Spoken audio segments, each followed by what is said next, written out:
Hola camaradas, nuevamente estamos aquí en un directo. Esta vez vamos a hablar sobre la madre de todos los mexicanos, la Virgen de Guadalupe, ¿vale? Pero antes me gustaría contarles una pequeña historia. Resulta ser que hace mucho tiempo un campesino se encontraba cuidando de su rebaño y va bueno, va a hacer un recorrido y se le aparece la Virgen María y le dice: ve y habla con el párroco más importante y dile que quiero que en este lugar sea construida una basílica, un recinto religioso en el cual, pues bueno, esté construido en mi nombre. Este campesino va, cumple con su cometido, con lo que se le fue pedido. Sin embargo, los párrocos, los religiosos, no le creyeron. Y sin embargo, pues ya no se cumplió directamente ese encargo. El campesino se va triste a su casa, en donde encuentra a un familiar suyo bastante enfermo. Entonces, preocupado por esta situación, va hacia el pueblo primero en búsqueda de alguien que pudiera atender a este familiar. Y de camino al pueblo se encuentra de nuevo con una aparición de la Virgen, que le dice: yo te estoy cuidando, yo te tengo bajo mi manto. ¿Por qué no me rezas? Yo puedo escuchar tus plegarias. Entonces el campesino va hacia con los obispos, con los sacerdotes, con los clérigos, les dice: vengan que tengo a este familiar, está enfermo, y de camino empieza a rezar.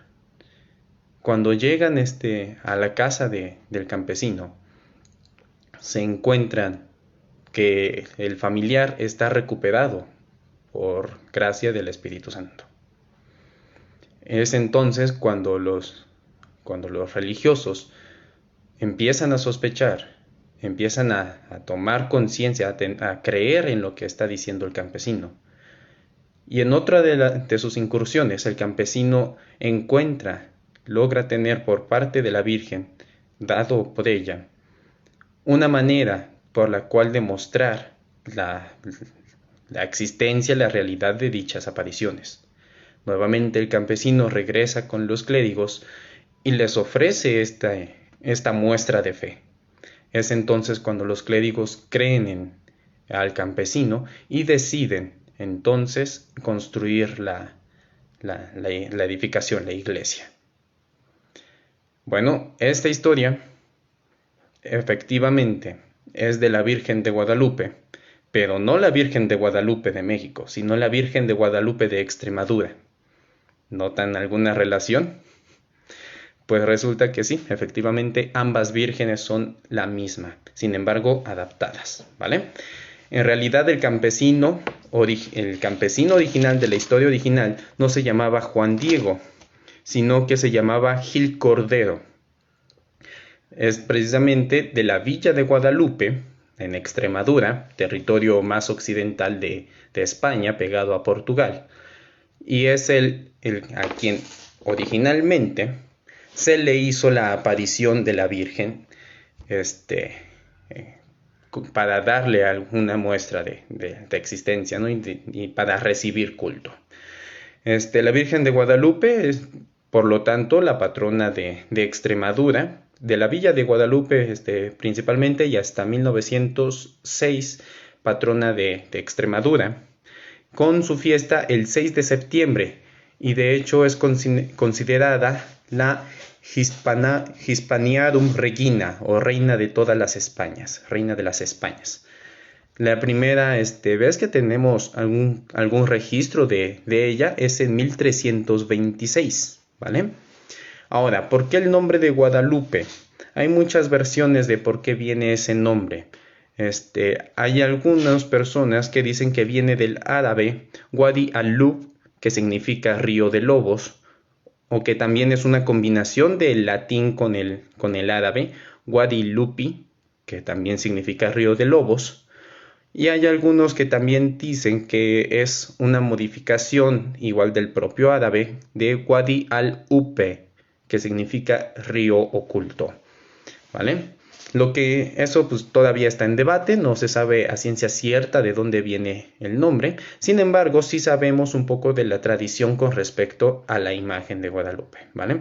En realidad, lo que se presentó a los clérigos como muestra de fe fue una figura, un tallado de madera que fue creado por San Lucas Evangelista en el siglo I. Después fue trasladada a Acaya y a Bizancio, la actual Estambul, Constantinopla, y después fue regalada por el Papa Gregorio Magno al arzobispo San Leandro de Sevilla. Y luego, durante la invasión musulmana del 711, fue metida en una caja de madera y se ocultó para que los árabes no la destruyeran o no hicieran algún desperfecto con ella, ¿vale?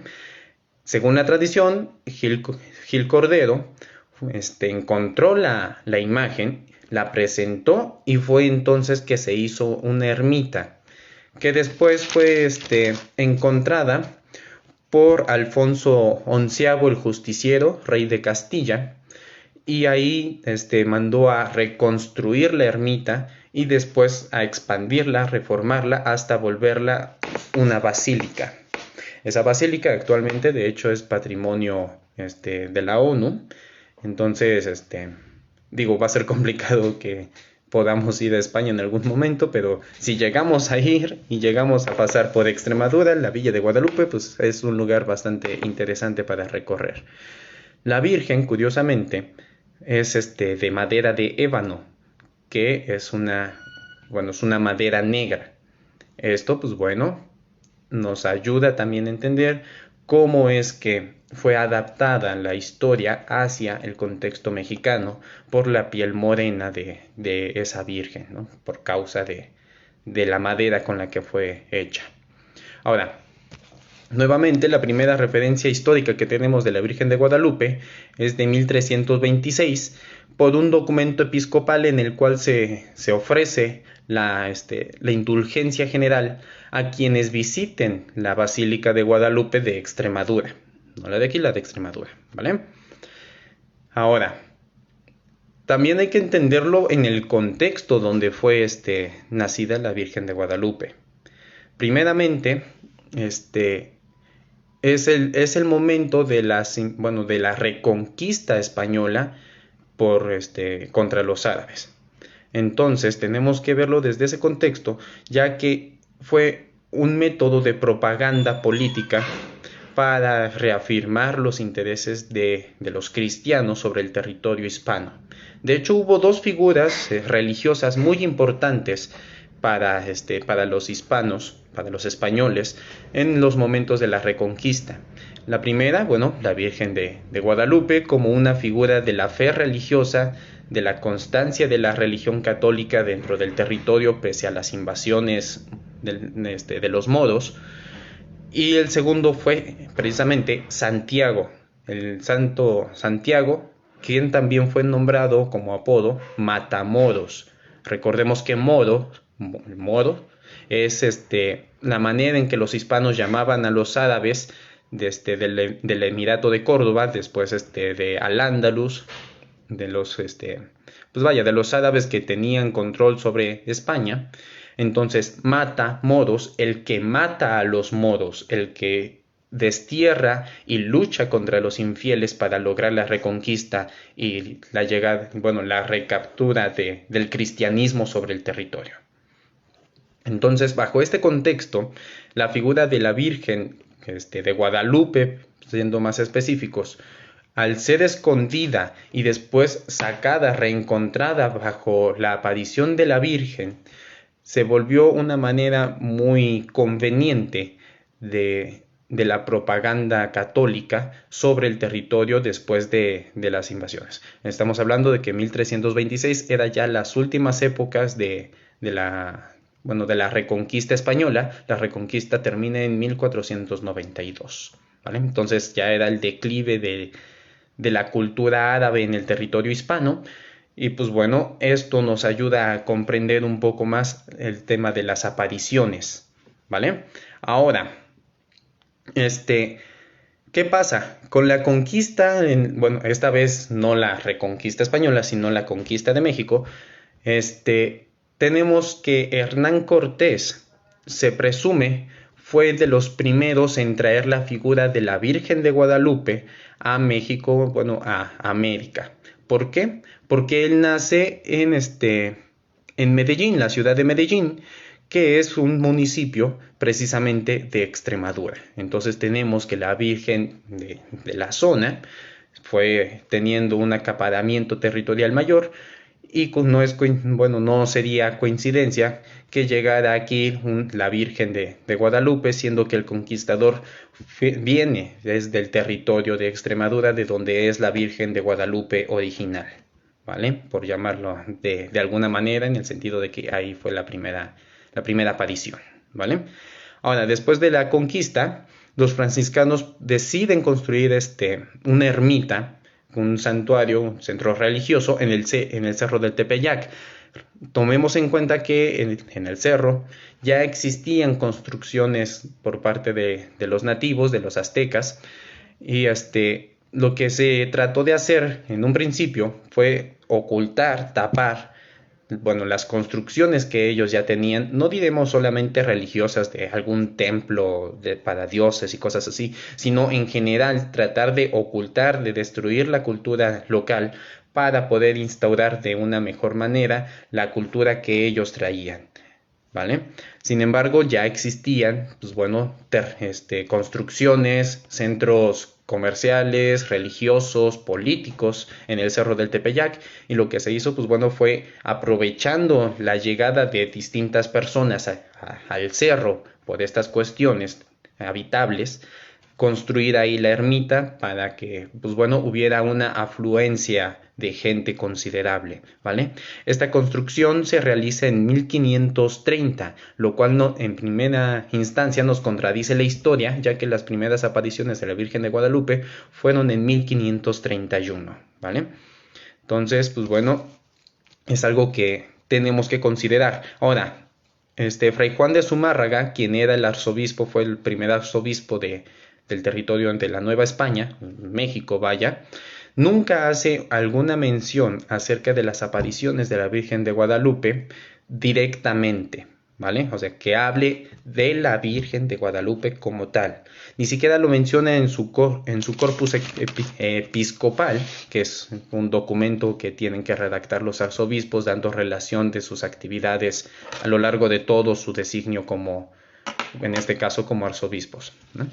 Ahora, la primera mención que tenemos directamente de la Virgen de Guadalupe data del año de 1555 en los diarios de Juan Bautista, que era un indígena texcocano, en el cual se hace la mención de la aparición, pero la mencionan no en 1531, sino en ese mismo año, en 1555. Ahora también hay otro documento que se llama Los Anales de México y sus alrededores, el cual sitúa la aparición un año después, coincidentemente el mismo año en el que fue redactado el escrito, es decir, 1556, ¿vale? Entonces, si nos damos cuenta, no hay una fecha exacta, algo que pudiéramos considerar como una fecha fija para las apariciones de la Virgen de Guadalupe mexicana, ¿vale? Es una cuestión que todavía sigue en debate. La tradición y la versión oficial por parte de la Iglesia Católica, pues bueno, nos sitúa en 1531. Sin embargo, por la cuestión histórica, si nos remontamos a los documentos, no hay alguna fecha fija o establecida en la cual pues, haya una referencia clara sobre cuándo fue esta aparición. Ahora, una cosa que también tenemos que considerar: en 1555 se celebra el primer concilio mexicano entre el 26 de junio y el 7 de noviembre, ¿vale?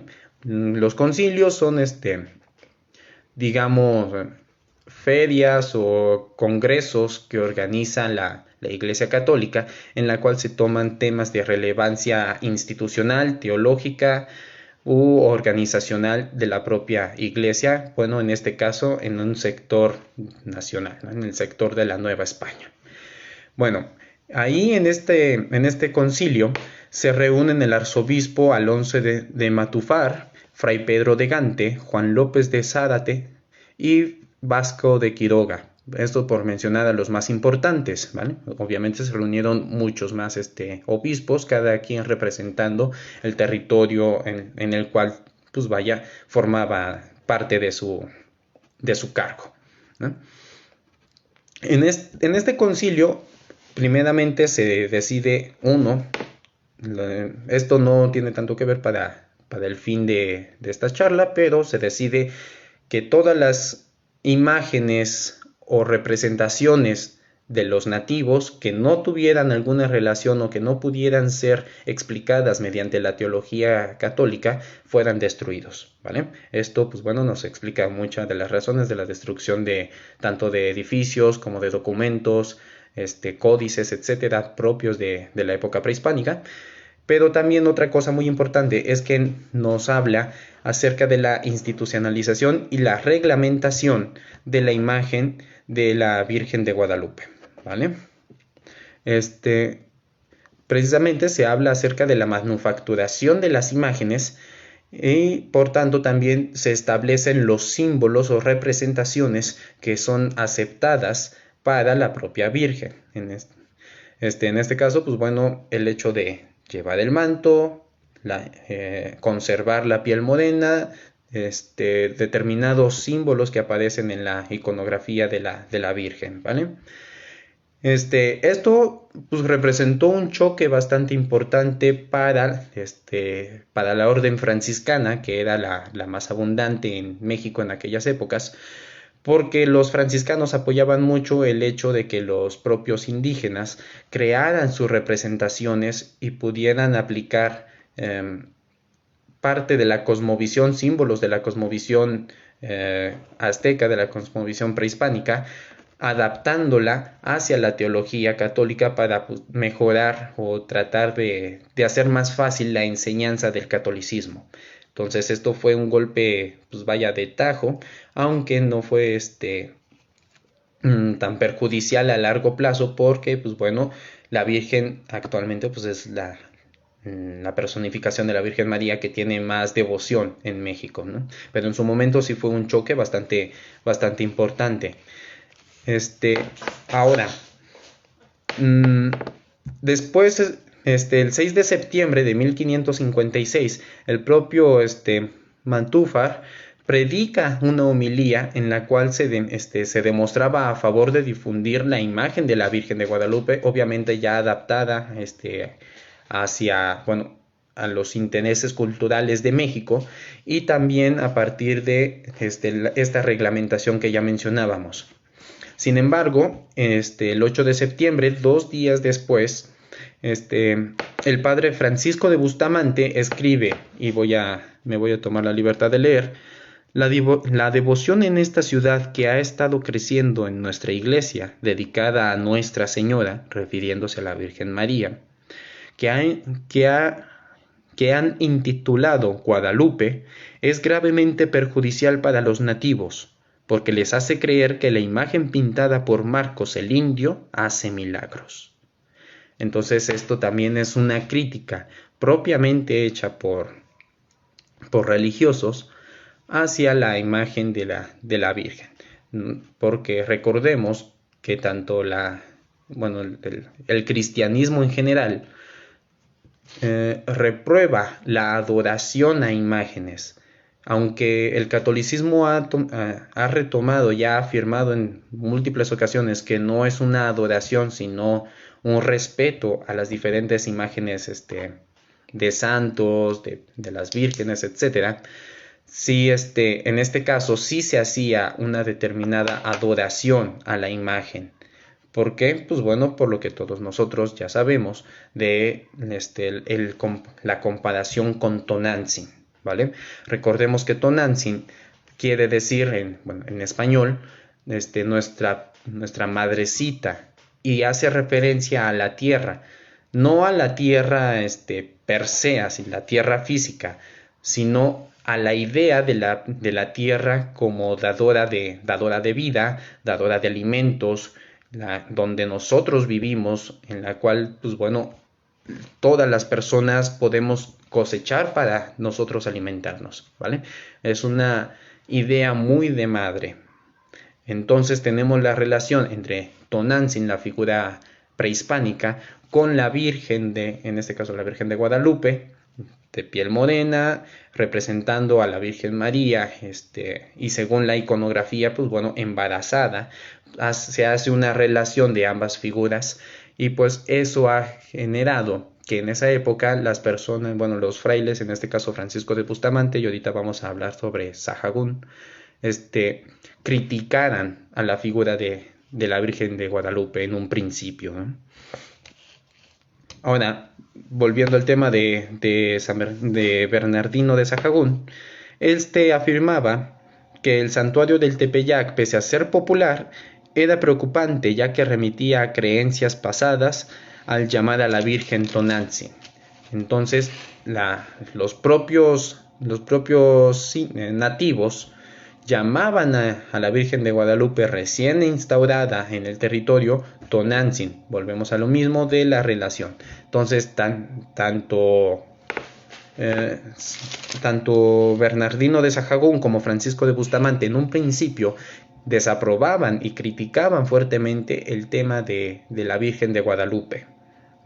Lo veían como una confusión para los dogmas católicos, ya que se remitía más a la figura de Tonantzin que no a la de la Virgen María como madre de Jesús Cristo.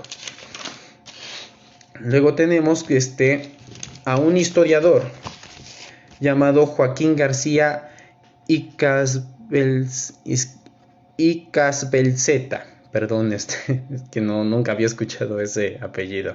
Es un historiador del siglo XIX, en el cual menciona que en la regla cristiana, un documento que mandó a imprimir Zumárraga, pregunta, ¿por qué ya no ocurren milagros?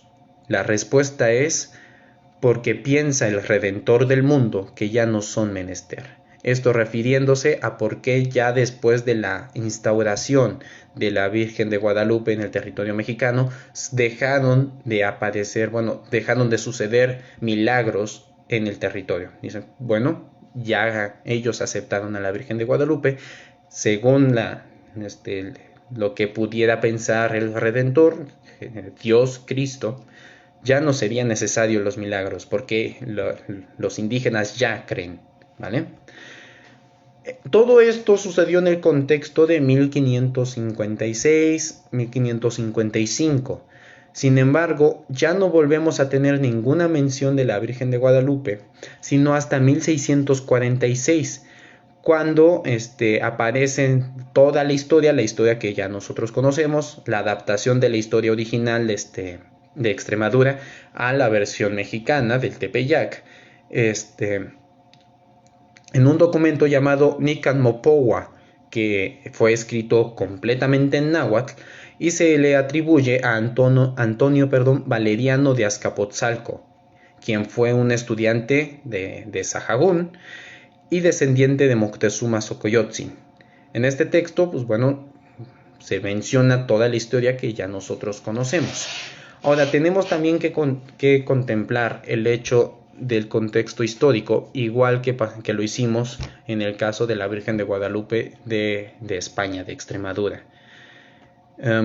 La conquista española que sucede en 1521, finaliza en 1521 con la caída de Tenochtitlan, no fue total, o sea, no fue que en 1521 se acabó la conquista, ya todo el territorio se volvió por territorio de los españoles. La conquista duró muchísimo tiempo después, con muchos caudillos indígenas que desde su trinchera siguieron luchando, siguieron tratando de resistir ante el avance español en todo el territorio. Entonces, bajo este contexto es que aparece la imagen, la historia de la Virgen de Guadalupe, para tratar de unificar tanto indígenas como españoles y criollos, ¿vale? Qué curioso que tiene las mismas características la Virgen, tanto en Extremadura como aquí, y aquí tiene las mismas características que con la mayoría de los habitantes del territorio, ¿vale? Ahora viene la parte difícil. ¿Qué piensa cada uno de nosotros? Esto no pretende que ustedes cambien su pensamiento religioso. A final de cuentas, las cuestiones religiosas son cuestiones de fe y las cuestiones de fe siempre son cuestiones personales, ¿vale? Yo lo respeto. Sin embargo, yo personalmente no podría decir que creo en la Virgen de Guadalupe por todas las evidencias históricas, ¿no? Como creyente, como religioso, bueno, creyente de la fe católica, me encuentro en un conflicto de interés, ¿vale? Una parte de mí dice, vale, es una aparición mariana, pero otra parte de mí, la parte más historiadora, me dice, vale, las evidencias están ahí. Ahí están los documentos, están las declaraciones de distintos religiosos, no solo de Sahagún o de Bustamante, que ya los mencionamos, sino de muchísimos otros. Ellos fueron los más importantes y de quienes se guardan documentos. Pero hubo muchísimos otros que en un principio eran detractores o estaban en desacuerdo con la figura de la Virgen de Guadalupe, al menos aquí en México. Entonces, esas evidencias a mí me hacen no creer en la aparición, ¿vale? En la aparición tanto de la Virgen de Guadalupe mexicana como en la de Extremadura. Ahora, también es algo a considerar que, o sea, en México tenemos un problema de que no estudiamos ni siquiera nuestra propia fe, ¿no? En otro momento podemos hablar de eso si ustedes quieren, ahí me lo dejan ahora sí que como youtuber, ¿no? Me lo dejan abajo en los comentarios si quieren cosas que no sabe mucho la gente acerca de la fe católica. Pero o sea, esta es una realidad. Muchas de las personas no saben acerca de dónde viene la fe o la creencia en la Virgen de Guadalupe en este caso. No podríamos considerarlo desde un punto de vista histórico, que es la Virgen de México, ¿no? La madre de los mexicanos, cuando es una figura que viene directamente desde España, ¿no? Por una cuestión de implantación por parte del conquistador Hernán Cortés. Entonces,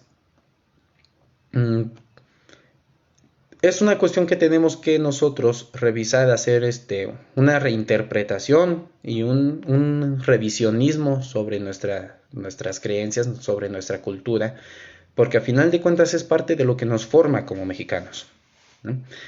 Esta plática, este pequeño directo, nace precisamente de eso, de un debate en el cual, pues bueno, me llamó la atención, decidí investigar un poco acerca de este tema, y esa fue la pregunta final, ¿no?